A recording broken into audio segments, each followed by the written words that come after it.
നമസ്തേ. നമസ്തേ. NEET 2025 ഒരു യാഥാർത്ഥ്യമായി കഴിഞ്ഞിരിക്കുകയാണ്. ഒരുപക്ഷെ മുൻ വർഷങ്ങളിൽ നിന്നൊക്കെ വിഭിന്നമായിട്ട് പരീക്ഷ എഴുതി കഴിഞ്ഞിട്ടുള്ള കുറേ ദിവസങ്ങൾ, ഇപ്പോൾ 2 ദിവസങ്ങളെ ആയിട്ടുള്ളെങ്കിൽ ഇനി കുറച്ച് ദിവസങ്ങൾ കൂടി ഒരു പക്ഷേ ആ നീറ്റ് 2025 നമ്മുടെ കുട്ടികൾക്കും നമ്മുടെ രക്ഷിതാക്കൾക്കും നൽകിയ ഓർമ്മകൾ ഒരുപക്ഷെ അത്ര നല്ലതായിരിക്കില്ല.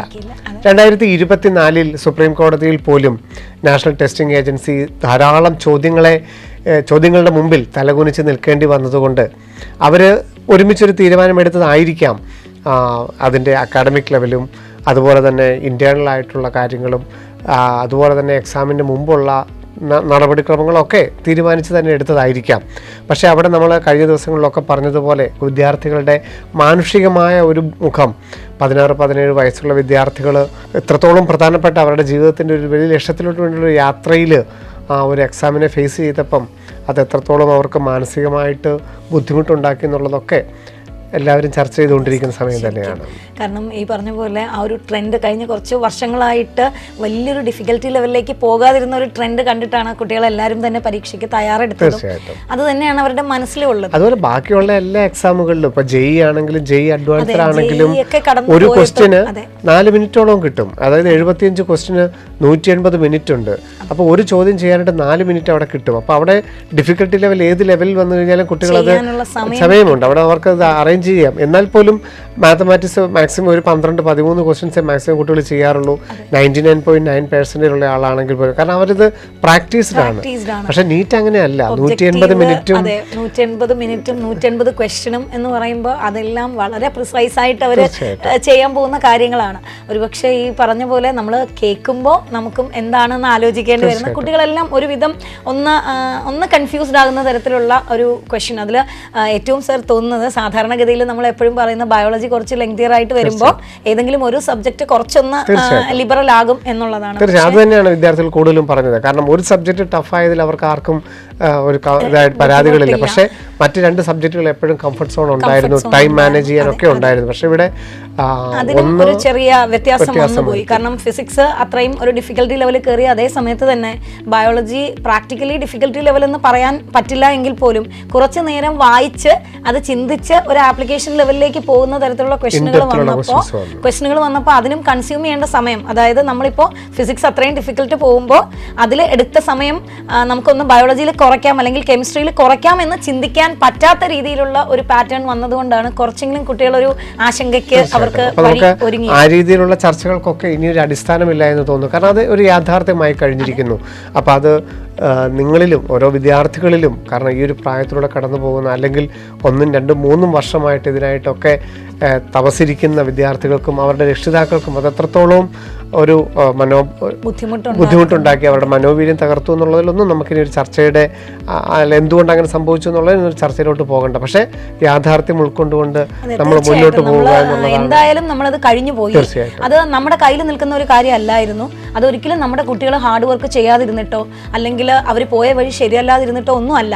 മറിച്ച് ഈ പറയുന്ന പോലെ കഴിഞ്ഞ വർഷം ഒത്തിരി ക്വസ്റ്റ്യൻസ് ഒരുപാട് ലിബറൽ ആയത് കാരണം ഉണ്ടായ 720 എന്ന് പറയുന്ന ആ ഒരു സ്കോർ പോലും ഒരുപാട് കുട്ടികൾ ഷെയർ ചെയ്തപ്പോഴുണ്ടായ കുറച്ച് കൺഫ്യൂഷൻസ് അതൊഴിവാക്കാൻ ഒരുപക്ഷെ NDA ഇത്തവണ കുറച്ചുകൂടെ കാൽക്കുലേറ്റഡ് ആയിട്ട് എല്ലാ കാര്യങ്ങളിലും അവർക്കൊരു വ്യക്തമായ തീരുമാനം ഉണ്ടായിരുന്നു എന്നുള്ളതിന്റെ തെളിവ് തന്നെയാണ് ഈ ക്വസ്റ്റ്യൻ പേപ്പർ.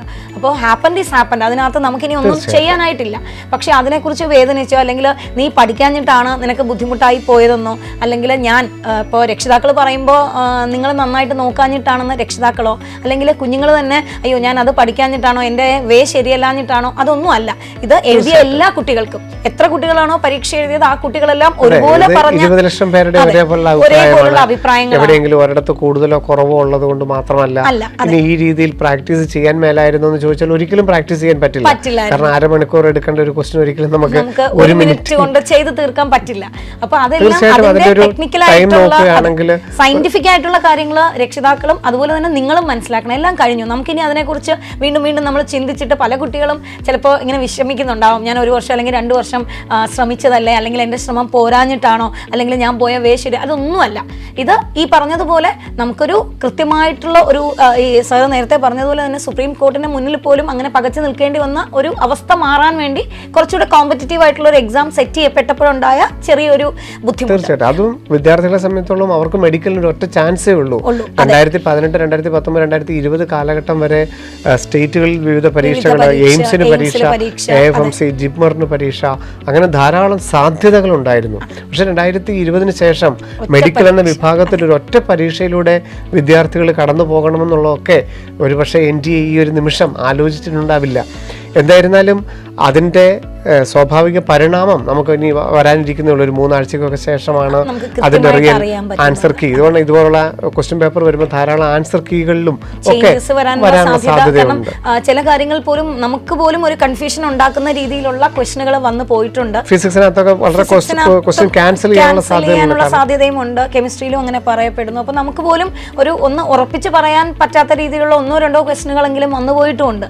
അതുകൊണ്ട് ഇപ്പൊ നിങ്ങളൊരു കാൽക്കുലേറ്റ് ചെയ്യുന്ന മാർക്ക് ഇത് കൃത്യമാണ്, ഇത് കുറവാണ്, അങ്ങനെയുള്ളതൊന്നും ദയവായിട്ട് വിചാരിക്കരുത്. പിന്നെ അഡ്മിഷനെ കുറിച്ചും ബാക്കി കാര്യങ്ങളെ കുറിച്ചൊന്നും നമ്മൾ പാനിക്കാവേണ്ട ഒരു കാര്യവുമില്ല. നമ്മൾ ശരിക്കും പറഞ്ഞാൽ നമ്മുടെ ഏറ്റവും വലിയൊരു പ്രശ്നം എന്ന് പറഞ്ഞാൽ നമ്മളൊരു പരീക്ഷ എഴുതി കഴിയുമ്പോൾ നമ്മൾ വിചാരിക്കുന്നത് നമുക്ക് ഭയങ്കര എളുപ്പമാകണം, അത് നമ്മുടെ നമുക്ക് നല്ല മാർക്ക് കിട്ടണം, അതാണ് നമ്മുടെ ചിന്ത. അപ്പൊ അവിടെ കുറവ് വരുമ്പോൾ ചിലപ്പോൾ കൂടുതലുള്ള ഫസ്റ്റ് റാങ്കുകാരന് പോലും ആ മാർക്ക് കുറവായിരിക്കാം. അത് നമ്മളെ ബാധിക്കുന്ന കാര്യമില്ല. നമ്മളെപ്പോഴും വിചാരിക്കണം എനിക്ക് മാർക്ക് കുറഞ്ഞുവല്ലോ. അപ്പൊ നിങ്ങൾ മനസ്സിലാക്കേണ്ട ഒരു കാര്യം, ഈ പരീക്ഷ എഴുതിയ എല്ലാ കുട്ടികളും ഇതേ അവസ്ഥയിലൂടെ തന്നെ കടന്നുപോയതാണ്. നിങ്ങളുടെ ഒരാളുടെ ശ്രദ്ധ കുറവോ അല്ലെങ്കിൽ നിങ്ങളുടെ ഒരാളിന് ഉണ്ടായ ഒരു പ്രശ്നമോ അല്ല. എല്ലാ കുട്ടികളും ഫേസ് ചെയ്ത എല്ലാ കുട്ടികളും പറയുന്ന കാര്യങ്ങൾ ഒരുപോലെ തന്നെ. അത് ഈ പറയുന്ന പോലെ ഒരു സബ്ജക്റ്റിനും ബയോളജി ആയാലും ഫിസിക്സ് ആയാലും കെമിസ്ട്രി ആയാലും എല്ലാം തന്നെ ഒരു സ്റ്റാൻഡേർഡ് കടന്നു പോയ ക്വസ്റ്റനുകൾ തന്നെയായിരുന്നു. അപ്പോൾ അവിടെ മൂന്ന് സബ്ജക്റ്റും ഒരുപോലെ വന്നതിൻ്റെ ഒരു ടൈം നിങ്ങൾക്ക് മാനേജ് ചെയ്യാൻ പറ്റാതെ വന്നതോ അല്ലെങ്കിൽ ആ സമയത്ത് ചിലപ്പോൾ ആദ്യം കണ്ടത് ഫിസിക്സ് ഒക്കെ ആണെങ്കിൽ അങ്ങനെയുള്ള കുട്ടികൾ കുറച്ചൊന്ന് പാനിക്കായി പോയത് കാരണം പിന്നെ വായിച്ചതെല്ലാം കൺഫ്യൂഷൻ വന്നു പോയതൊക്കെയാണ്. ഇതെല്ലാം കോമൺ ആയിട്ടുള്ള കാര്യങ്ങളാണ്. ഇതൊന്നും തന്നെ നമ്മളെ ബാധിക്കരുതെന്നല്ല, എങ്കിൽ പോലും അതിന് നമ്മൾ വലിയ ഇമ്പോർട്ടൻസ് ഒന്നും കൊടുത്ത് നമ്മുടെ ഒരു കഴിവില്ലായ്മയാണ് ഇങ്ങനെ ഒരു കുറഞ്ഞ സ്കോറിലേക്ക് അല്ലെങ്കിൽ ഇങ്ങനെ ഒരു പരീക്ഷയിലേക്ക് എന്നെ കൊണ്ട് എത്തിച്ചതെന്ന് ഒരു തോന്നൽ ഒരിക്കലും ഒരു കുഞ്ഞിനും ഉണ്ടാകാൻ പാടില്ല. പല കുട്ടികളും പറഞ്ഞിട്ടുണ്ട് ഇത് എനിക്കിനി ഇതൊരു മാർഗമല്ല, കാരണം ഞാൻ എത്രയോളം ആഗ്രഹിച്ചാണ് ചെയ്തത്, അപ്പം ഇതിനിങ്ങനെ വന്ന് ഭവിച്ചല്ലോ, അപ്പൊ ഇനി അത് എൻ്റെ ഒരു മാർഗമല്ല എന്നൊക്കെ. പക്ഷെ അത് അങ്ങനെയൊന്നും ദയവായിട്ട് വിചാരിക്കരുത്.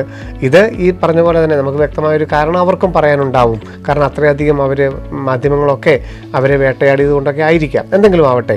ഇനി എന്താണ് നമുക്ക് മുമ്പോട്ട് പോകാനുള്ളത്? കാരണം 2024 തന്നെ എത്രത്തോളം സാധ്യതകൾ നമുക്ക് മുമ്പിലുണ്ട്. അതിനെ നമ്മൾ തിരിച്ചറിയുകയും ഒരു നല്ല വ്യക്തിയായി തീരാൻ, ഒരു നല്ല പ്രൊഫൈൽ ക്രിയേറ്റ് ചെയ്യാനുള്ള ധാരാളം സാധ്യതകളെ നമ്മുടെ വിദ്യാർത്ഥികൾക്ക് കാണിച്ചു കൊടുക്കാൻ നമ്മുടെ രക്ഷിതാക്കളുടെ മുമ്പിലും ഉണ്ട്. തീർച്ചയായിട്ടും നമ്മൾ ഒരു സ്ഥലത്ത് ഒതുങ്ങിപ്പെടുമ്പോഴാണ്, നമ്മൾ ഒരു കാര്യം മാത്രം ചിന്തിക്കുമ്പോഴാണ് അത് കിട്ടിയില്ലെങ്കിൽ അല്ലെങ്കിൽ അതില്ലെങ്കിൽ ഇനി എന്ത്, അതില്ലെങ്കിൽ നമ്മുടെ എൻഡാണെന്ന് നമ്മളാണ് ധരിക്കുന്നത്.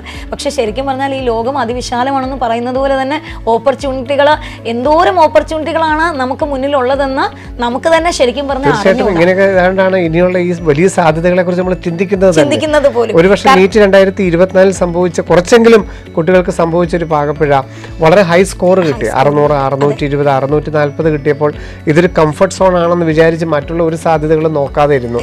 പക്ഷെ നമുക്ക് യാഥാർത്ഥ്യം നമുക്കറിയാമായിരുന്നു, ഹൈ സ്കോറിങ്ങിലോട്ട് പോകും, 650 മുകളിലൊക്കെ ഒരു സീറ്റ് കിട്ടി തന്നെ ഉള്ളൂ. അപ്പം അപ്പോഴാണ് ബാക്കിയുള്ളവർക്ക് അത് യാഥാർത്ഥ്യം പിടികിട്ടി. ആ സമയം ചിന്തിച്ചു തുടങ്ങിയപ്പോൾ ഒരുപക്ഷെ പലതിന്റെയും ആപ്ലിക്കേഷൻ സമയമൊക്കെ കഴിഞ്ഞു പോയിട്ടും ഉണ്ടാവും. അപ്പൊ എനിക്ക് തോന്നുന്നു നിങ്ങൾ ശരിക്കും പറഞ്ഞാൽ ഇച്ചിരി ഒരു മാനസിക പ്രയാസമൊക്കെ ഉണ്ടായെങ്കിൽ പോലും നിങ്ങൾക്ക് നിങ്ങളുടെ ലൈഫ് എന്താകണം എന്ന് ശരിക്കും ആലോചിക്കാനുള്ള ഒരു അപ്രോപ്രിയേറ്റ് ടൈമാണ്, അതിനുള്ളൊരു അവസരം കിട്ടി എന്ന് മാത്രം കരുതിയാൽ മതി. നമുക്കറിയാം തീർച്ചയായിട്ടും അത്രയധികം സാധ്യതകളെ കുറിച്ച് നമ്മൾ ചിന്തിക്കുകയും നമ്മളെന്ന വ്യക്തി വികാസത്തിന് വേണ്ട എല്ലാ കാര്യങ്ങളും നമ്മൾ കണ്ടെത്തുകയും ചെയ്യും.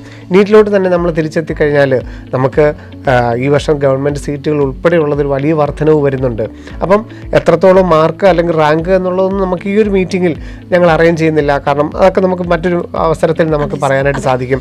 പക്ഷേ ഗവൺമെൻറ് മേഖലയുടെ സാധ്യതകൾ, സ്വകാര്യ മേഖലയിൽ സീറ്റുകൾ എടുക്കണോ, NRI സീറ്റുകൾ എടുക്കണോ, ഡീംഡ് സീറ്റുകൾ എടുക്കണോ. അപ്പം ഒരാഴ്ചയും കൂടെ ഒക്കെ കഴിഞ്ഞിട്ട് വളരെ ഒരുമിച്ചിരുന്ന് അല്ലേ, നമ്മൾ ഏറ്റവും നല്ല തീരുമാനം എടുക്കേണ്ടത് നിങ്ങളുടെ കുടുംബത്തിൽ തന്നെ ആയിരിക്കണം. ഒരു കാരണവശാലും നമ്മുടെ ബന്ധുക്കളോ അത് മറ്റുള്ള കൂട്ടുകാരോ മറ്റുള്ള ഒരു ആരുമായിട്ടും നമ്മൾ കമ്പയർ ചെയ്തിട്ടോ, അല്ലെങ്കിൽ നമ്മളിപ്പം യൂഷ്വലി നമ്മുടെ ഒരു ചിന്ത എന്ന് പറഞ്ഞാൽ കൂടെ പഠിക്കുന്ന കുട്ടികൾ അല്ലെങ്കിൽ നമ്മുടെ റിലേറ്റീവ്സ്, അവരുടെ മറ്റുള്ള കോളേജുകളിൽ തന്നെ, പക്ഷെ അവർക്ക് ആ ഒരു കോളേജിനെ കുറിച്ച് മാത്രമേ അറിയുള്ളൂ. പക്ഷെ അങ്ങനെ അല്ല, നമ്മൾ എപ്പോഴും അങ്ങനെ ഒരു തീരുമാനം എടുക്കുമ്പോൾ നമ്മൾ ശരിക്കും പറഞ്ഞാൽ ഒരു റിസർച്ച് തന്നെ അതിന് പിന്നിൽ നടത്തണം. ഒരു കോഴ്സ് സെലക്ട് ചെയ്യുമ്പോൾ അല്ലെങ്കിൽ കുഞ്ഞിന്റെ ആപ്റ്റിറ്റ്യൂഡിനനുസരിച്ച് നമ്മൾ എങ്ങോട്ടാണെന്ന് ചിന്തിക്കുമ്പോൾ, ഞാൻ NRI സീറ്റ് എടുക്കണോ അല്ലെങ്കിൽ ഈ പറഞ്ഞ പോലെ സെൽഫ് ഫിനാൻസിങ് വേണോ, ഗവൺമെന്റ് ആണോ, അല്ലെങ്കിൽ വേറൊരു കോഴ്സിനെ കുറിച്ച് ചിന്തിക്കണോ എന്നൊക്കെ ചിന്തിക്കുമ്പോൾ അത് ശരിക്കും അച്ഛനും അമ്മയും ഇനി മൂത്തതായാലും ഇളയതായാലും സിബ്ലിങ്സും എല്ലാവരും കൂടി ഇരുന്ന് നിങ്ങളുടെ ആ ഫാമിലിക്കുള്ളിൽ ഇരുന്ന് നമ്മൾ ചർച്ച ചെയ്ത് തീരുമാനിക്കേണ്ട ഒരു കാര്യം തന്നെയാണ്. തീർച്ചയായും ഫിനാൻഷ്യൽ സ്റ്റാറ്റസ് നോക്കണം നമ്മുടെ. കാരണം കുടുംബത്തിന്റെ സാമ്പത്തിക ഭദ്രത കറയുന്ന അല്പം മാർക്ക് കുറഞ്ഞു പോയി, എങ്ങനെയാണെങ്കിൽ ഈ വർഷം ഇനി ഒരു റിസ്ക് എടുക്കുന്നില്ല, ഞാൻ വലിയൊരു ഫീസ് സ്ട്രക്ചറിലോട്ട് നമുക്ക് ലോൺ എടുത്താലും പോകാം, അല്ലെങ്കിൽ വിദേശത്തേക്ക് നമുക്ക് പോകാം. കാരണം ഇപ്പൊ നമ്മൾ അങ്ങനെ ഒന്ന് ചിന്തിച്ചു കഴിഞ്ഞാൽ ഒരു 1 or 2 years കഴിയുമ്പോഴായിരിക്കും നമ്മൾ മനസ്സിലാക്കുന്നത് അത് എത്രത്തോളം ബേർഡൻ ആണ് നമ്മുടെ ഫാമിലിയിൽ, അത് എത്രത്തോളം ബേർഡൻ ആണ്. പ്രത്യേകിച്ചും സിബ്ലിങ്സ് ഒക്കെ ചെറിയ കുട്ടികളൊക്കെ ഉണ്ടെങ്കിൽ പിന്നെ അവരെ കുറച്ചുകൂടെ പഠിച്ചു തുടങ്ങുമ്പോഴോ അല്ലെങ്കിൽ അവരുടെ ഒരു അഡ്മിഷൻ സമയത്തോ വീട്ടിലൊരു ഫംഗ്ഷൻ വരുമ്പോഴോ ഒക്കെ ആയിരിക്കും ചിലപ്പോൾ നമ്മൾ അതിനെക്കുറിച്ച്, കാരണം ഈ ഒരു സമയം എന്ന് പറയുന്നത് നമ്മൾ വിചാരിക്കുന്നത് ഓക്കെ ഇങ്ങനെയാണ് മാർക്ക്, അപ്പോൾ ഞങ്ങൾ കഷ്ടപ്പെടുന്നു അല്ലെങ്കിൽ എന്തായാലും എൻ്റെ മോൾക്ക് വേണ്ടിയല്ലേ, ബാക്കിയെല്ലാം ശരിയാവും. പെട്ടെന്നൊരു തീരുമാനം, മുന്നോട്ടുള്ള കാര്യങ്ങളെക്കുറിച്ചൊന്നും ചിന്തിക്കാതെ എങ്ങനെയെങ്കിലും അവൾ സേഫ് ആവട്ടെ എന്ന് വിചാരിച്ചിട്ടൊരു തീരുമാനത്തിലേക്കാണ് പലരും പോയി കണ്ടിട്ടുള്ളത്. പക്ഷേ എനിക്ക് തോന്നുന്നു ഈ സമയത്താണ് നമ്മൾ കുറച്ചുകൂടെ ആലോചിക്കേണ്ടത്. കാരണം ജീവിതം എന്ന് പറഞ്ഞാൽ 1-2 വർഷം കൊണ്ട് തീരുന്നതല്ല. ആ കുഞ്ഞിന് പോലും പഠിക്കുന്നിടത്ത് ഇപ്പോൾ 5 വർഷം 2 വർഷം കഴിയുമ്പോഴത്തേക്കും നമുക്ക് ഫിനാൻഷ്യലായിട്ട് ഒരു പ്രോബ്ലം വന്നാൽ ആ കുഞ്ഞത് അറിഞ്ഞു കഴിഞ്ഞാൽ ആ കുഞ്ഞിന്റെ പഠിത്തത്തെയും അത് ബാധിക്കും. അപ്പോൾ നമ്മുടെ ഫാമിലിയിൽ പ്രശ്നങ്ങൾ ഉണ്ടാവുന്നത് മാത്രമല്ല, അപ്പോൾ അങ്ങനെയുള്ള തീരുമാനങ്ങളൊക്കെ നമ്മൾ തീരുമാനിക്കുന്നതിന് മുൻപ് അല്ലെങ്കിൽ നമ്മൾ ആ തീരുമാനത്തിലേക്ക് പോകുന്നതിന് മുൻപ് നമുക്ക് അതിനുള്ള എബിലിറ്റി ഉണ്ട്. അതൊരു ഷോർട്ട് ടേം പ്ലാൻ ആയിരിക്കരുത്, എപ്പോഴും ഒരു ലോങ് ടേം. നമ്മളൊരു നമുക്ക് എന്താണ് ഇനിയുള്ള വർഷങ്ങളിൽ നമ്മൾ, കാരണം 17-18 വയസ്സുള്ള കുട്ടികളെന്ന് പറയുമ്പോൾ അവരുടെ ലൈഫിന് ഒരുപാട് മുന്നോട്ട് പോകേണ്ടതായിട്ടുണ്ട്. അവിടെയെല്ലാം നമുക്ക് എത്രത്തോളം താങ്ങായിട്ട് നിൽക്കണം, അല്ലെങ്കിൽ അതിന് എന്തൊക്കെയാണ് നമ്മൾ ചെയ്യേണ്ടത്, അങ്ങനെയുള്ള കാര്യങ്ങളൊക്കെ ഒരു ലോങ് ടേമിൽ തന്നെ. പ്രത്യേകിച്ച് പെട്ടെന്ന് അടുത്ത വീട്ടിലെ കുട്ടി പോയി അല്ലെങ്കിൽ അവളുടെ ക്ലാസ്മേറ്റ് പോയി എന്ന് പറഞ്ഞിട്ട് നമ്മളൊരു ഷോർട്ട് ടേമിൽ ഒരിക്കൽ തീരുമാനം അല്ലത്. പകരം നമ്മുടെ ഫാമിലി ബാക്ക്ഗ്രൗണ്ടും നമ്മുടെ ഫിനാൻഷ്യൽ സ്റ്റാറ്റസും കുഞ്ഞിന്റെ ആപ്റ്റിറ്റ്യൂഡും കുഞ്ഞിന്റെ താല്പര്യങ്ങളും ഒക്കെ മനസ്സിലാക്കിയിട്ടുള്ള ഒരു ചിന്ത, അത് ധാരാളം സമയമുണ്ട്. ഇപ്പം മെയ് മാസത്തിൽ മാത്രമേ ആയിട്ടുള്ളൂ. മെയ്, ജൂൺ, ജൂലൈ മാസങ്ങളിലൊക്കെ നമ്മൾ ആ സമയമെടുത്ത് ആലോചിച്ച് തീരുമാനിക്കേണ്ടതാണ്. പിന്നെ നീറ്റ് 2025 സാധ്യതകളും വളരെ വലുത് തന്നെയാണ്. കാരണം വളരെ സിമ്പിൾ ആയിട്ടുള്ളൊരു എക്സാം ആണെങ്കിൽ ചെറിയൊരു മാർക്ക് റേഞ്ചിൽ തന്നെ ഒത്തിരിയധികം കുട്ടികളുണ്ടാവും, വളരെ ഒരു ക്രൗഡ് ഉണ്ടാവും. പക്ഷേ ഇത്തവണ ഒരിക്കലും വളരെ ഒരു ക്രൗഡ് ഉണ്ടായിരിക്കില്ല, മാർക്ക് തമ്മിൽ വളരെ വ്യത്യാസങ്ങളുണ്ടാകും. അതുകൊണ്ട് മറ്റൊരാളും അവിടേക്ക് കടന്നു വരില്ല. ഇപ്പോൾ കേരളത്തിൽ 1750 ഗവൺമെൻറ് സീറ്റുകളുണ്ട്, ഓൾ ഇന്ത്യ കോട്ടയിൽ 10,000-ഓളം സീറ്റുകളുണ്ട് ഗവൺമെൻറ് മേഖലയിൽ. ഇവിടെ മുഴുവൻ നമുക്ക് എലിജിബിലിറ്റി ഉള്ള, നമുക്ക് എവിടെയൊക്കെ അപ്ലൈ ചെയ്യാവോ, എവിടെയൊക്കെ അഡ്മിഷൻ അർഹതയുണ്ടോ അവിടെ മുഴുവൻ നമുക്ക് ഏറ്റവും നല്ല റിസൾട്ടിലൂടെ നമുക്ക് നമ്മുടെ വിദ്യാർത്ഥികളെ എത്തിക്കാൻ സാധിക്കുന്നത് നമുക്ക് ഉറപ്പുണ്ട്. ഏറ്റവും കോമ്പറ്റീറ്റീവ് ആയിട്ട് മൈൻഡിലൂടെ പഠിച്ച ഒരു ബയോളജി പോലും അങ്ങനെ തന്നെ പറയാൻ പറ്റും. കാരണം പണ്ട് നമുക്കൊക്കെ ഒരു ചിന്ത ഉണ്ടായിരുന്നു, ബയോളജിയൊക്കെ കാണാതെ പഠിച്ചാൽ മതിയല്ലോ. ഇപ്പോൾ ഫിസിക്സും കെമിസ്ട്രി അങ്ങനെ അല്ലെങ്കിൽ പോലും ബയോളജിയൊക്കെ കാണാതെ പഠിച്ചാൽ മതിയല്ലോ, നമുക്കൊരു 360 മാർക്ക് അല്ലെങ്കിൽ ഒരു 350 മാർക്ക് വാങ്ങിക്കാൻ പറ്റും എന്നൊരു തോന്നലുണ്ട്. പക്ഷെ അതുപോലും അല്ല, ബയോളജി പോലും അതിൻ്റെ ഒരു സെന്റൻസിനപ്പുറം ഒരു കോൺസെപ്റ്റിന് എത്രത്തോളം ഇമ്പോർട്ടൻ്റ് ഉണ്ട്, ആ കോൺസെപ്റ്റ് നിങ്ങൾ എങ്ങനെ മനസ്സിലാക്കിയിരിക്കണം എന്നാണ് ബയോളജിയുടെ ക്വസ്റ്റ്യൻ പേപ്പർ പോലും നമ്മളെ കാണിച്ചു തന്നത്. അപ്പോൾ ശരിക്കും പറഞ്ഞാൽ നമുക്ക് ശരിക്കും അറിവുള്ളവൻ അല്ലെങ്കിൽ കോമ്പറ്റീറ്റീവ് ആയിട്ട് അതിന് തയ്യാറെടുക്കുന്ന, അത്രയും എഫേർട്ട് ഇടാൻ പറ്റുന്ന ആ ഒരു പാതയിലൂടെ സഞ്ചരിക്കുന്ന ഒരു കുഞ്ഞിന് മാത്രമേ ഇത് അച്ചീവ് ചെയ്യാൻ പറ്റൂ എന്നുള്ളൊരു സത്യമാണ് 2025 നീറ്റ് നമ്മുടെ മുന്നിൽ ശരിക്കും പറഞ്ഞാൽ തുറന്നു കാട്ടുന്നത്. അതുകൊണ്ട് ഈ നമുക്ക് കഴിഞ്ഞ വർഷങ്ങളിലൊക്കെ എടുത്ത അഡ്മിഷൻ 90% ബ്രില്യൻസ് നമ്മുടെ എലിജിബിൾ കോളേജുകളിൽ ചേർന്നതെങ്കിൽ ഈ വർഷം അത് 95-നും അപ്പുറത്തേക്ക് നമുക്കൊരു കോമ്പറ്റീഷൻ ഇല്ലാതെ തന്നെ നമുക്ക് അത്രയധികം സാധ്യതകളുണ്ട് എന്നുള്ളതും മനസ്സിലാക്കുക.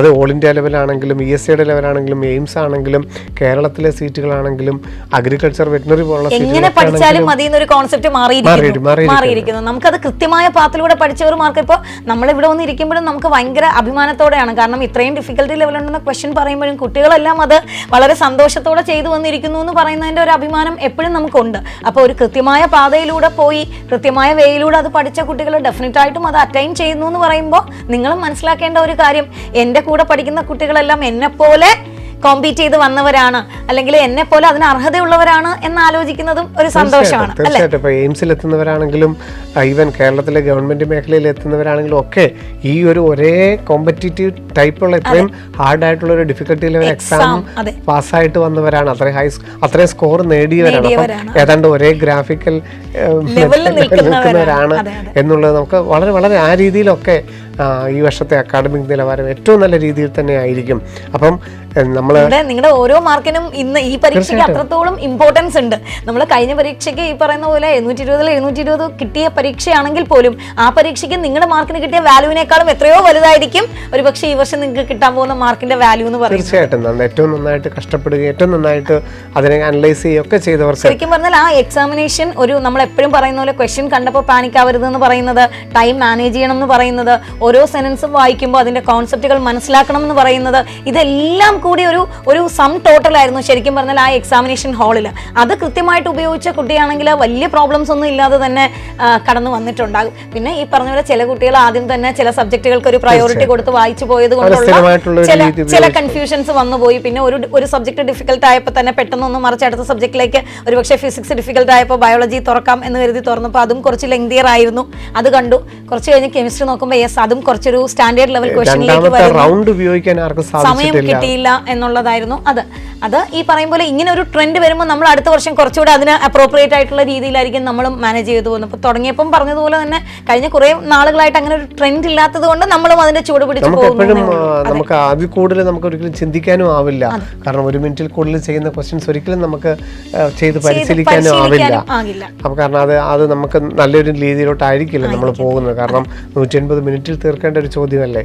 അപ്പം ആ ചർച്ചകൾക്കൊക്കെ അപ്പുറത്ത് ഇനിയുള്ള സമയങ്ങൾ ഇപ്പം ഇനി വരാൻ പോകുന്ന എക്സാം ആണെങ്കിൽ കോമൺ യൂണിവേഴ്സിറ്റി എൻട്രൻസ് എക്സാം, കുസാറ്റിൻ്റെ എൻട്രൻസ് എക്സാം, ഐസറിൻ്റെ എൻട്രൻസ് എക്സാം. ഐസർ എന്ന് പറയുന്ന ഒരൊറ്റ പരീക്ഷയിലൂടെ 7 ഐസറുകൾ IIT മദ്രാസിലെ 2 പ്രോഗ്രാമുകൾ, ഡ്യുവൽ ഡിഗ്രി എഞ്ചിനീയറിംഗിൻ്റെയും മെഡിക്കലിൻ്റെയും സംയോജിത പ്രോഗ്രാം, അതുപോലെ BS കെമിസ്ട്രി പ്രോഗ്രാം, IIC ബാംഗ്ലൂരിലെ 4 ഇയർ BS പ്രോഗ്രാം, അങ്ങനെ ധാരാളം പ്രോഗ്രാമുകളിലോട്ടുള്ളതാണ്. സയന്റിഫിക് ആപ്റ്റിറ്റ്യൂഡ് ഉള്ളവർ, റിസർച്ച് ആപ്റ്റിറ്റ്യൂഡ് ഉള്ളവർ, ബയോളജി ഒക്കെ പഠിക്കണം എന്ന് ആഗ്രഹിക്കുന്നവരൊക്കെ മെഡിക്കലിനപ്പുറം ചിന്തിക്കുന്നവർക്ക് ഒരു ബെസ്റ്റ് ഓപ്ഷൻ തന്നെയാണ് ഐസർ എന്ന് പറയുന്നത്. കാരണം സയന്റിസ്റ്റ് എന്ന് പറയുന്ന ആ ഒരു പ്രൊഫഷൻ സ്വപ്നം കാണുന്ന, അല്ലെങ്കിൽ ആ ഒരു ലെവലിലേക്ക് പോകുന്ന, റിസർച്ച് ഓറിയന്റഡ് ആയിട്ട് ചിന്തിക്കുന്ന ആ ഒരു ലെവലിൽ ഒരുപാട് ഓപ്പർച്യൂണിറ്റീസ് ഇന്ന് ശരിക്കും പറഞ്ഞാൽ നമ്മൾ ഈ നിൽക്കുന്ന ഒരു ടെക്നോളജിക്കൽ യുഗത്തിൽ ഒരുപാട് ഓപ്പർച്യൂണിറ്റീസ് ക്രിയേറ്റ് ചെയ്യാൻ പറ്റുന്ന നല്ല നല്ല കോഴ്സുകൾ.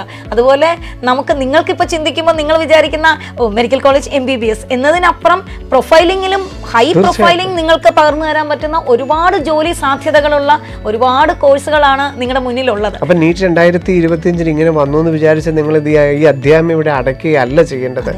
മറ്റ് 100 അധ്യായങ്ങൾ ഇവിടെ തുറക്കുകയാണ് ചെയ്യേണ്ടത്. അതുപോലെ തന്നെ നൈസറിൻ്റെ എക്സാം, എയിംസ് BSc നേഴ്സിംഗിൻ്റെ എക്സാം. ഒരുപക്ഷെ നേഴ്സിംഗ് എന്ന മേഖലയോട് ഇപ്പം എത്ര പറഞ്ഞു കഴിഞ്ഞാൽ അതിന് ഇവിടെ ഒരു റെപ്യൂട്ടേഷൻ കിട്ടുന്നുണ്ടെന്നുള്ള കാര്യത്തിലൊക്കെ സംശയമാണെങ്കിൽ പോലും ജീവിതത്തിൻ്റെ ഒരു കാലഘട്ടത്തിലും നമുക്ക് ഫിനാൻഷ്യലി ഇത്ര സപ്പോർട്ട് തരുന്ന ഒരു പ്രൊഫഷൻ വേറെ ഇല്ല. അതിന് ലോകത്തെവിടെ പോയാലും മലയാളികളെയും നിങ്ങൾക്ക് കാണാൻ സാധിക്കും. എവിടെയും ഇതിന് വാല്യൂ ഉണ്ട്. അതുപോലെ തന്നെ ഇനി വരാൻ പോകുന്ന കാലഘട്ടത്തിലാണെങ്കിലും ടെക്നോളജി അധിഷ്ഠിതമായിട്ട് ഏറ്റവും അധികം ഡെവലപ്പ് ചെയ്യാൻ പോകുന്ന ഒരു മേഖലയും ഒക്കെയാണ് BSc നേഴ്സിംഗ്. ഇപ്പം നീറ്റിന് 2025 സാധ്യതയാണെന്ന് നമ്മൾ കഴിഞ്ഞ ദിവസം പറഞ്ഞു. മിലിറ്ററി നേഴ്സിംഗ് പോലെയുള്ളതും നീറ്റ് വെച്ചിട്ട് നേരിട്ടെടുക്കുന്നതാണെങ്കിലും ജിപ്മറിലാണെങ്കിലും അതല്ല ഇനി എയിംസ് BSc നേഴ്സിംഗ് ഒക്കെ ആണെങ്കിലും ധാരാളം സാധ്യതകൾ തന്നെയാണ് നിങ്ങൾക്ക് മുമ്പിലുള്ളത്. അപ്പോൾ ഇനി ഇൻ കേസ് ഇനി നേഴ്സ് ആകാൻ താല്പര്യമില്ലെങ്കിൽ പോലും ബേസിക്കലി അത് പഠിച്ചു കഴിഞ്ഞാൽ അതിന് ശേഷം നിങ്ങൾക്ക് അടുത്ത ഹയറിലോട്ട് പോകാനുള്ള ധാരാളം മാർഗങ്ങളുണ്ട്. അപ്പം നീറ്റ് 2025 ചർച്ചകൾക്ക് അതിൻ്റെ സാധ്യതകൾക്ക് ഒക്കെ ഇനിയും ധാരാളം സാധ്യതകളുണ്ട്. അത് തന്നെ ഒരു സമയമാണിത്. കാരണം ഈ പറഞ്ഞ പോലെ നമ്മൾ ഒരു നല്ല ഒരു സ്കോർ അല്ലെങ്കിൽ നല്ലൊരു മാർക്ക് എന്നല്ല, നമുക്ക് MBBS അഡ്മിഷൻ എന്ന് പറയുന്നത് നമ്മളിങ്ങനെ കാത്തിരിക്കുന്ന സ്കോറിൽ നിന്ന് ഇച്ചിരി ഒരു വ്യതിയാനം വരുമെന്ന് തോന്നുമ്പോഴാണ് നമ്മൾ മറ്റ് മേഖലകളെ കുറിച്ച് ചിന്തിക്കുന്നത്. ഒരുപക്ഷെ കുട്ടിയുടെ ആപ്റ്റിറ്റ്യൂഡിന് അതിനേക്കാളും നല്ലൊരു മേഖല അവിടെ ഓപ്പൺ ആയിട്ടുണ്ടാവും. നമ്മൾ ഇതുവരെ അത് കണ്ടിട്ടില്ല, അല്ലെങ്കിൽ നമ്മൾ ഇതുവരെ അതിനെക്കുറിച്ച് ചിന്തിച്ചിട്ടില്ല. ഈ ഒരു സമയം അതിനെക്കുറിച്ച് ചിന്തിക്കുവാനും അതിലേക്ക് പോകുവാനും നമുക്ക് എന്തൊക്കെയാണോ ചെയ്യാൻ പറ്റുന്നത് അതിലേക്ക് പോകാനും അതൊക്കെ ചിന്തിക്കാനുള്ള ഒരു നല്ല സമയം, അതിനുള്ള ഒരു സമയം നമുക്ക് ക്രിയേറ്റ് ചെയ്ത് അത് മാത്രമേ നമ്മൾ ഈ ചർച്ചയിൽ ഉദ്ദേശിച്ചുള്ളൂ. അതിനുള്ള ഒരു അന്തരീക്ഷമാവട്ടെ നമ്മുടെ കുടുംബങ്ങളിൽ എന്ന് മാത്രമേ ഞങ്ങൾ ഈ ചർച്ചയിലൂടെ ഉദ്ദേശിച്ചുള്ളൂ. കാരണം നമ്മളുടെ സാധ്യതകൾ അനന്തമാണെന്നുള്ളതും അതിനനുസരിച്ച് അവരെ തയ്യാറെടുക്കാനും അവരെ തിരിച്ച് കോൺഫിഡൻസ് ലെവലിലോട്ട് കൊണ്ടുവരാനും ഞങ്ങൾ എല്ലാ രീതിയിലും ഞങ്ങൾ സപ്പോർട്ടായിട്ട് നിങ്ങളുടെ കൂടെ ഉണ്ട്. നമ്മുടെ കുടുംബത്തിൻ്റെ ചർച്ചകളും ഇനി എന്ത് എന്നൊരു ചോദ്യം വരുമ്പോൾ ഇനിയല്ലേ സാധ്യതകൾ മുഴുവൻ എന്ന് പറയാൻ നമുക്ക് കഴിയണം. അത് പല കുട്ടികളും ഒരു നിമിഷമെങ്കിലും അറച്ചിട്ട് ഈ പറയുന്ന പോലെ അവരുടെ ചിന്തയുടെ ആയിരിക്കാം ആ പ്രായത്തിന്റെ ഒക്കെയാണ് പരീക്ഷ കഴിഞ്ഞ് വിചാരിച്ചൊരു സ്കോർ കിട്ടിയില്ല, അപ്പൊ ഇനി ഞാൻ എന്ത് ചെയ്യും, അത് എന്ത് ചെയ്യും എന്നല്ല, ഒന്നുമില്ല. ഇതാണ് ശരിക്കും പറഞ്ഞാൽ ജീവിതത്തിന്റെ തുടക്കം എന്ന് പറയാനുള്ള ഒരു ധൈര്യം നമ്മൾ പാരന്റ്സിനും അതുപോലെ തന്നെ കുട്ടികളും അത് മനസ്സിലാക്കണം. ഇതൊന്നും ഒന്നിന്റെ അവസാനമല്ല, ഇതെല്ലാത്തിന്റെ ഒരു തുടക്കം മാത്രമാണ്, ജസ്റ്റ് എ ബിഗിനിങ്. ആ ബിഗിനിങ് നന്നായിട്ട് യൂട്ടിലൈസ് ചെയ്യുക. അത് യൂട്ടിലൈസ് ചെയ്യുന്നത് ആർക്കാണോ അവരായിരിക്കും ഇനി മുന്നോട്ട് പോകുന്നത്. തീർച്ചയായിട്ടും. കാരണം ഇപ്പം നമ്മൾ പറഞ്ഞെടുത്ത് തന്നെയാണ് വരുന്നത്. നീറ്റ് 2024 നിങ്ങൾക്ക് നൽകുന്നത് ഉയർന്ന ഒരു സ്കോർ ആണെങ്കിൽ അതിലൂടെ നിങ്ങൾക്കൊന്നും നേടാനായിട്ടില്ല. നേരെ മറിച്ച് നീറ്റ് 2025 നമുക്ക് കംഫർട്ട് സോണാണ്. ഇനി MBBS ആഗ്രഹിക്കുന്നവർ തിരുവനന്തപുരം, കോഴിക്കോടോ അല്ലെങ്കിൽ എയിംസ് ഒക്കെ ആഗ്രഹിക്കുന്നവരൊക്കെ നിങ്ങളുടെ കൂട്ടത്തിലുണ്ട്. അതെല്ലാം നിങ്ങൾക്ക് കിട്ടുകയും ചെയ്യും. കഴിഞ്ഞ ഇപ്പം 650, 670, 680, 700 ഒക്കെ കിട്ടിയവർക്ക് അതിനാനുപാതികമായിട്ട് മാർക്ക് കിട്ടിയിട്ടുണ്ട്. ഇപ്പം 500 മുകളിൽ തന്നെ ആണെങ്കിൽ 2500, 3000 കുട്ടികൾ ഇപ്പം തന്നെ നമുക്ക് നൽകിയിട്ടുണ്ട്. അപ്പം ഇവരുടെ ഒക്കെ അഡ്മിഷൻ കൺഫേം ആണ്. ഇപ്പോൾ കഴിഞ്ഞ തവണ 650 മുകളിലാണ് മാർക്കെന്നുണ്ടെങ്കിൽ ഇത്തവണ 500 മാർക്കെന്ന് വിചാരിക്കുക. 500 മുകളിലുള്ളതിനേക്കാളും നമുക്ക് നമ്മുടെ എണ്ണം ഇതുവരെ കിട്ടിയ എണ്ണം നോക്കുകയാണെങ്കിൽ കഴിഞ്ഞ തവണ 650 മുകളിൽ 2500 ആണെങ്കിൽ ഇപ്പം തന്നെ നമുക്ക് 500 മുകളിൽ 3000-ഓളം കുട്ടികൾ എത്തിയിട്ടുണ്ട്. അപ്പോൾ അവിടെ നമുക്ക് നീറ്റ് 2020 എന്നുള്ളതാണ് സത്യം. തീർച്ചയായിട്ടും. പക്ഷെ നമ്മൾ ഈ സ്കോർ അനാലിസിസ് ആണ്. കഴിഞ്ഞ 650 നിന്ന് നമുക്ക് 550 എന്ന് ചിന്തിക്കാൻ പറ്റുന്നില്ല. നമ്മൾ ചിന്തിക്കുമ്പോൾ 100 മാർക്കിന്റെ വ്യത്യാസം ചിന്തിക്കുന്നത്. എനിക്ക് 600 മുകളിലല്ല, 650 മുകളിലല്ല, 700 എന്ന് പറയാനുള്ള ഒരു സ്കോർ അല്ല എന്നുള്ളത് മാത്രമേ ഉള്ളൂ. നമ്മളുടെ അഡ്മിഷൻ അത് നിങ്ങൾ ഏത് കോളേജാണോ ആഗ്രഹിച്ചത് അതിനേക്കാളും ബെറ്റർ ആയിട്ടുള്ളൊരു സാധ്യത തന്നെയാണുള്ളത്. പിന്നെ നമുക്ക് അതിന് അല്പം താഴെ വന്നപ്പോൾ 400-ലോട്ടും 300-ലോട്ടും 350-ലോട്ടൊക്കെ വന്നപ്പോൾ തീർച്ചയായിട്ടും അത് കഴിഞ്ഞ വർഷം അത് 500, 550 ഒക്കെ ആയിരുന്നു. അപ്പോൾ 550 കിട്ടി. പക്ഷേ അതനുസരിച്ചുള്ള അഡ്മിഷനെ കിട്ടിയുള്ളൂ. കാരണം സെൽഫ് ഫിനാൻസിങ് കഴിഞ്ഞോണം കിട്ടിയത് 570 570 മാർക്ക് ഉണ്ടായിട്ടും സെൽഫ് ഫിനാൻസിങ്ങിന് പോകേണ്ടി വന്നു. 570 എൻ്റെ ലാസ്റ്റ് മാർക്ക്. 550, 540 സെൽഫ് ഫിനാൻസിങ് കിട്ടിയില്ല. ഈ വർഷം അത് 400-ലും താഴെയായിട്ട്. അപ്പം ഇത് ശരിക്കും പറഞ്ഞാൽ അത് സാധ്യതകൾ കൂട്ടുകയാണ് ചെയ്യുന്നത്. അത് സാധ്യതകൾ കൂട്ടുകയല്ലേ ചെയ്യുന്നത്. നിങ്ങൾ തന്നെ ആലോചിച്ചാൽ നിങ്ങൾക്ക് അത് മനസ്സിലാകും. വളരെ ചെറിയൊരു സ്കോറിന് 500 ആണെങ്കിൽ പോലും ഗവൺമെന്റ് മേഖലയിൽ അഡ്മിഷൻ കിട്ടും. 400 ആണെങ്കിലും സ്വകാര്യ മേഖലയിൽ അഡ്മിഷൻ കിട്ടും.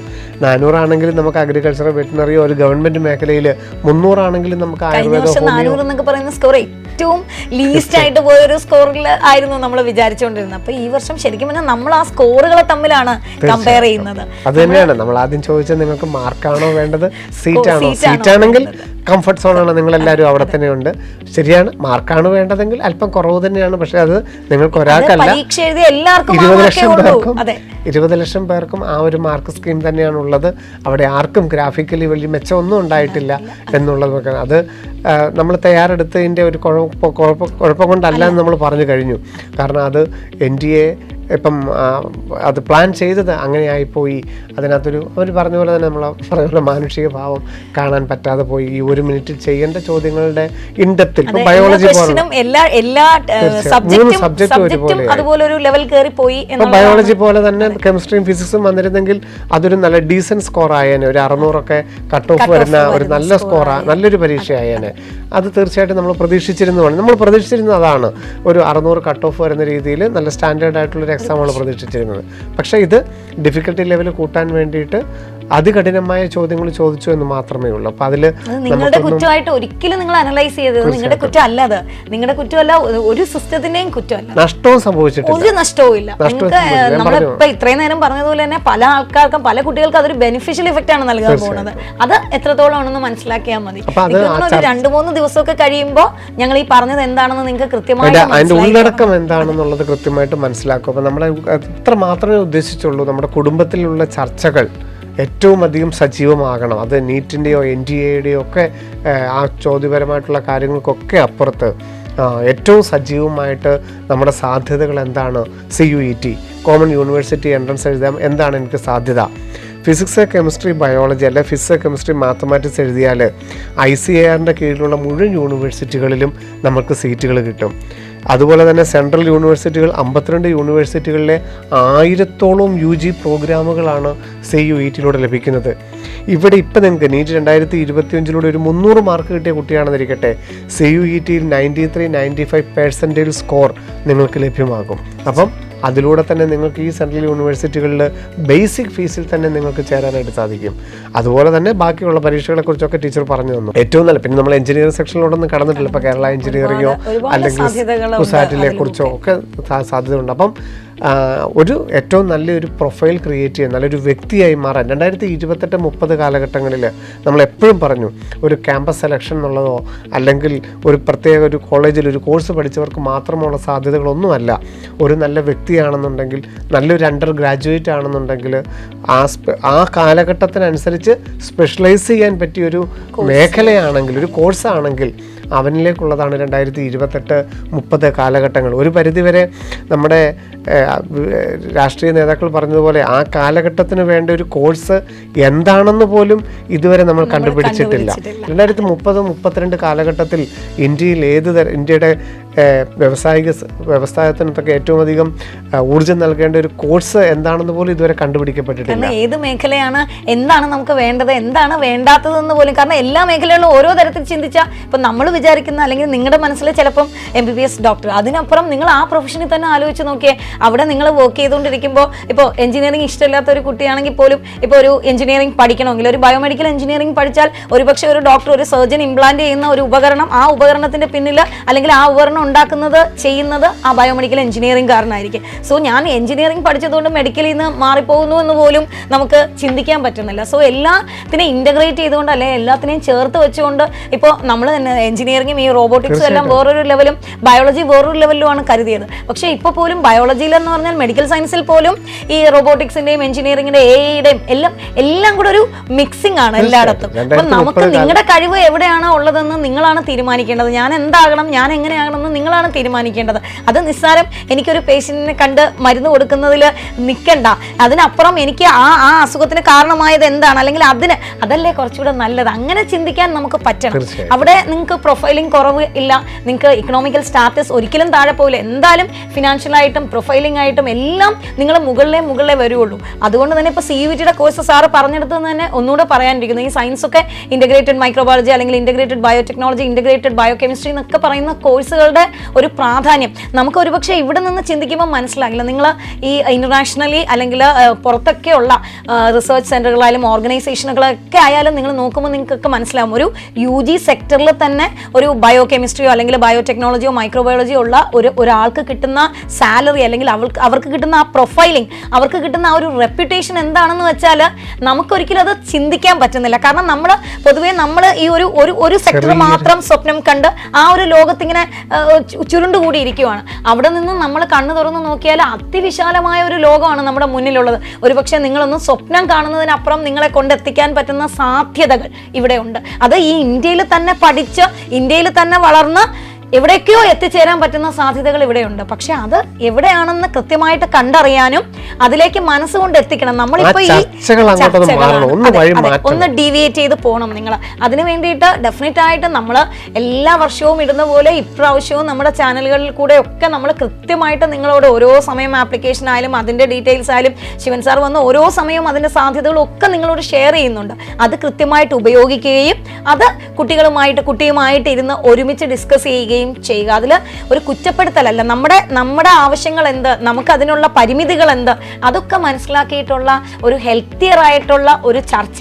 ആ ചർച്ച ജീവിതത്തിന്റെ ഏറ്റവും ഹെൽത്തിയർ ആയിട്ടുള്ള ഒരു തീരുമാനത്തിലേക്ക് എത്തട്ടെ എന്നാണ് ഞങ്ങൾ ഇന്ന്. അതിന് ഏറ്റവും നല്ല സമയമാണ് നീറ്റ് 2025 നമുക്ക് നൽകിയത് എന്നുള്ളത് നിങ്ങൾ ഓർക്കുക. അത് മാത്രമേ ഞങ്ങൾ ഈ ഒരു ചർച്ചയിലൂടെ ഉദ്ദേശിച്ചുള്ളൂ. സോ നീറ്റ് 2025 നിങ്ങൾക്ക് വിഷമങ്ങൾ തന്നല്ല കടന്നു പോകുന്നത്. പ്രതീക്ഷയുടെ പുതുനാമ്പുകൾ നൽകി തന്നെയാണ് നീറ്റ് 2025 കടന്നു പോകുന്നത്. അതെ, മാറ്റിയെടുക്കണം. അടുത്ത വർഷവും ഞങ്ങൾ ഡെഫിനറ്റ് ആയിട്ടും എയിംസ് ആയാലും AFMC ആയാലും ജിപ്മർ ആയാലും എല്ലാ സ്ഥലത്തും, അതുപോലെ കേരളത്തിലെ മെഡിക്കൽ കോളേജുകളിലെല്ലാം ഞങ്ങൾ വരും. നിങ്ങൾ എല്ലാവരും തന്നെ അവിടെ ഉണ്ട്. തീർച്ചയായിട്ടും അവിടെ നമ്മൾ ഈ വർഷത്തെ എണ്ണത്തിനേക്കാളും കൂടുതൽ കാണുന്നത് എയിംസ് ഡൽഹി അടക്കം ഈ 2024 കൂടുതൽ നമ്മുടെ മലയാളികൾ ഉണ്ടാവും, ബ്രില്യൻസ് ഉണ്ടാവും എന്നുള്ള കാര്യം അത് നമുക്ക് ഉറപ്പാണ്.